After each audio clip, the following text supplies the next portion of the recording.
one of the biggest problems also very old and big organizations have nowadays is that they really struggle sometimes to keep and attract talent into their organization, simply because they do not offer a flexible environment where people can really improve and develop on their own, but rather sometimes feel a bit limited by the organizational structures in place.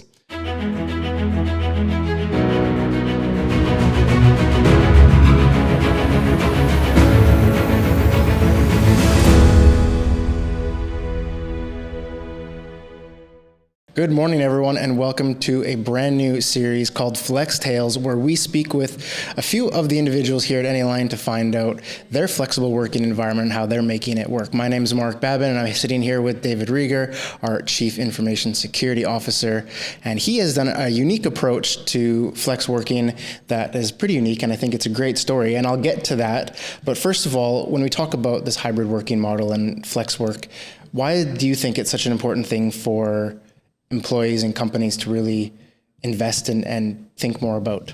Mm-hmm. Sure. So I think there are actually multiple reasons why this is important. First of all, I would say in general, we are all human beings when working, right? And everyone works a bit different, and everyone is productive in a different environment. So if, for example, one person prefers to work more concentrated at their home space, at their single desk in the office, or even with a lot of people surrounded and engaging in conversations on a daily basis, all can work for the person individually. And that's why I think it is very important for a company to also be able to accept that and also address this by providing a flexible environment in a way that everyone can work in the best way that fits to him or her. So I think that's in general something that we should be aware of and that every company should have in mind when they strive to make everyone as productive and as efficient and as engaging into work as possible. That this can only happen if you also consider that everyone has a bit of an individual approach to be productive. And I think Anyline does that very well by, on one hand, offering a hybrid setup where people can work from home, can work from different locations, and also engage with each other into an office space. And yeah, that's why I think it's a very good idea to have an approach like this that also considers different ways of working and thinking and working on a daily basis. Yeah, absolutely. And obviously you've been building your career for a while, and you've worked in many different types of companies, different sizes, different organizational structures. Do you feel like we're moving in the right direction when we allow team members to sort of have that flexible working environment, more than the hybrid model, but being able to pursue passions beyond the workforce, obviously with what you're doing, pursuing a further education at university and taking reduced hours? Do you think we're moving in the right direction to allow that to happen? Yes, definitely, because I think this is a challenge that everyone faces. And one of the biggest problems also very old and big organizations have nowadays is that they really struggle sometimes to keep and attract talent into their organization, simply because they do not offer a flexible environment where people can really improve and develop on their own, but rather sometimes feel a bit limited by the organizational structures in place. That's why I think a lot of those companies also heavily start to change into this kind of area where they open up for more flexibility and individual freedom for people, because they simply recognize how important it is to provide such an environment for talented people to work with. And in the end, the best organization always depends on having the best people in place, right?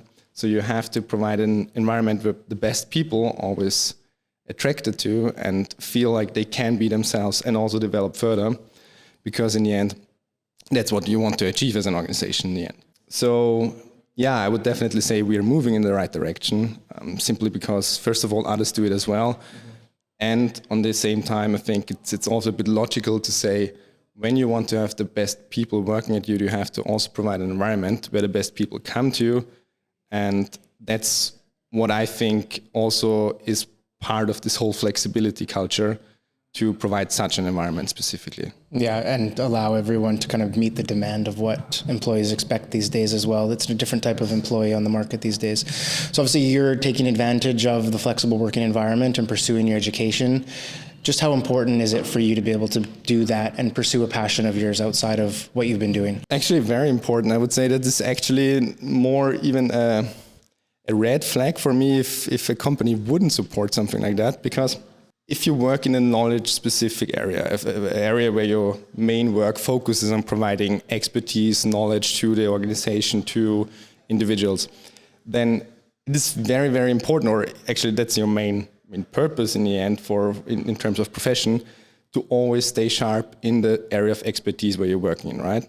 So you always have to make sure to develop and keep your skills up to date. And that is only possible if you have also the possibility to develop and learn new stuff, and to also invest time into training yourself, into acquiring new skills, new knowledge. And in my specific case, for example, when talking about security, compliance, technology, it is also very, very important to consider how fast things are changing. If we, for example, talk about legal requirements in terms of data privacy, data security, we are probably facing new changes every month to every week, probably even, especially in a global context. So having a good understanding of what's going on and how to approach new challenges emerging from those changes is essential for my job, basically. Yeah. And that's why I say it is necessary for an organization, from my point of view at least, that they also offer me a chance to develop those skills, to maintain my knowledge, and to make always sure that I'm ahead a bit of the change. Yeah, and even one step further, rather than just allowing you to do it, encouraging exactly, you, yes, and giving you more than the ability, but actually, helping you do it in the best way possible. Absolutely. So you have to then have a strict balance between, obviously you need the mental capacity to pursue this studies, so you have to take reduced hours from your job, which again allows you to do that, and it's great that a place like this can offer that. But then you also have to keep things floating smoothly here at the office with your team and with the entire organization. How do you manage that balance? Good question. Of As course, best you can, I guess, is the answer. Best but you have processes in place, you have procedures, and you exactly. set up protocols and strong team members, right? Exactly. I think especially two components are very important. On one is the organizational structure in general. Like as you said, you have certain guidelines, you have certain processes which are a bit independent from each person, right? Even if we are not here, the process still exists and people still work into these processes more or less in the same way.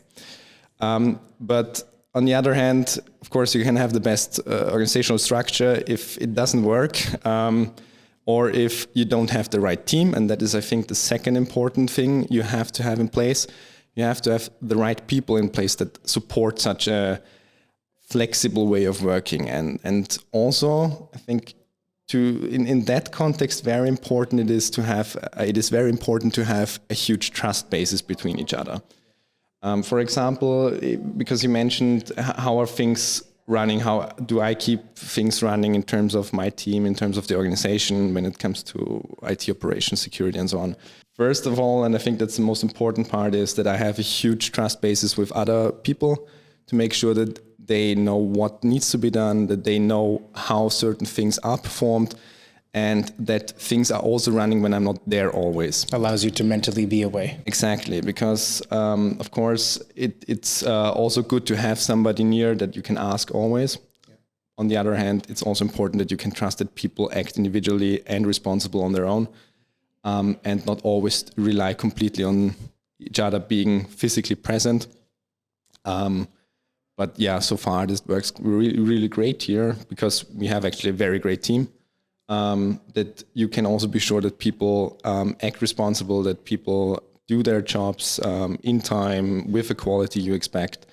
And I think that is just a general prerequisite you have to have in place to allow something like that. Yeah, and I think it's important to mention we're still learning this all with the rest of the world as we figure it out. And the fact that we can encourage you to go do further studies and take that sort of time to do that, but then learn how to give you the best mental capacity while you're away so that you're not worrying about what's going on back here. And this is a constant learning process for everyone.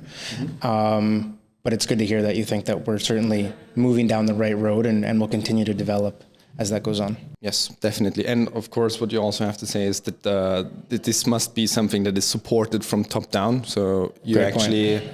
have to have a management team in place. You have to have each group on the top in place that supports such a way of working. Because if you lack that support, it's not going to work. Because what good is it if you're told that you can work flexible, but then in the end, some superior always requests you to come in anyways and be reachable all the time?